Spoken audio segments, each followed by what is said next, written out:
Erin Murphy, a journalist and bureau chief in Des Moines, Iowa, for the newspaper, the Gazette. Erin, thanks for being with us. I know you were watching intently last night. Curious your big takeaway on who you thought won the evening.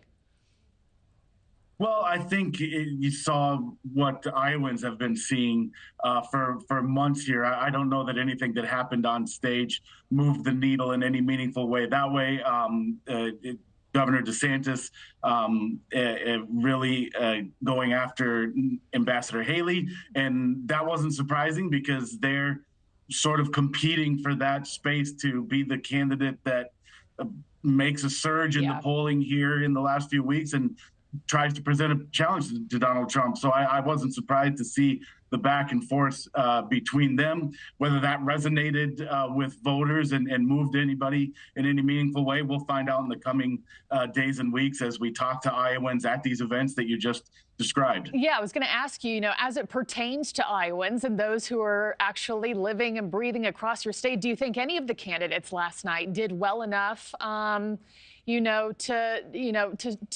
get Iowan support or to chip away at Donald Trump's lead? What do you think?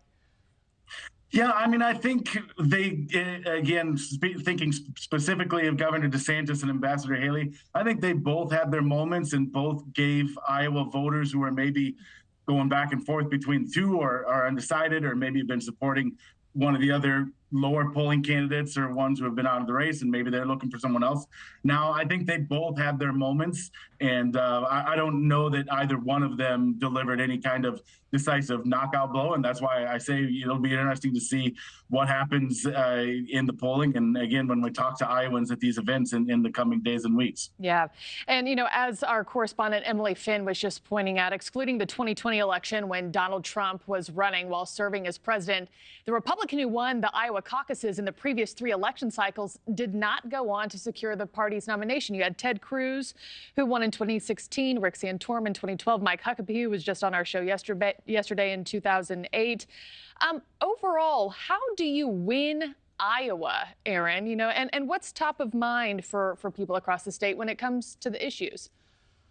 Yeah, I'm glad you pointed that out because I feel like that gets forgotten sometimes when we get so focused on Iowa and who's going to win here. And we forget that it's not necessarily important to win. You just have to do well enough to come out of here with momentum and have done something that says to the voters in New Hampshire, South Carolina, on, signals to them that, hey, I should give this candidate a look. So Ron DeSantis or Nikki Haley don't necessarily have to beat Donald Trump here, but one of them has to have some kind of surge here. And how do you do that in Iowa? Historically, it's been by going around. You mentioned the 99 counties that Governor DeSantis has visited. That's kind of become an expectation here in Iowa.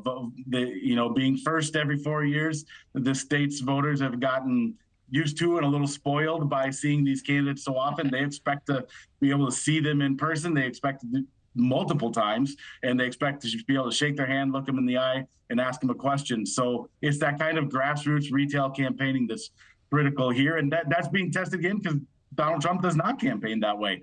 He did well enough to finish second 8 years ago, and he's doing well enough to be in a commanding lead still at this point this year. Yeah, well, Iowans will certainly get their time in person with these candidates here today and in the coming days. And we'll see if DeSantis and Haley can accumulate enough support to mount any sort of challenge come January 15th in the Iowa caucuses. Erin Murphy, thanks so much. Appreciate it. Thank you for watching. Go to newsnationnow.com to find News Nation on your television provider. And don't forget to click the red subscribe button below to get more of News Nation's fact-driven, unbiased coverage.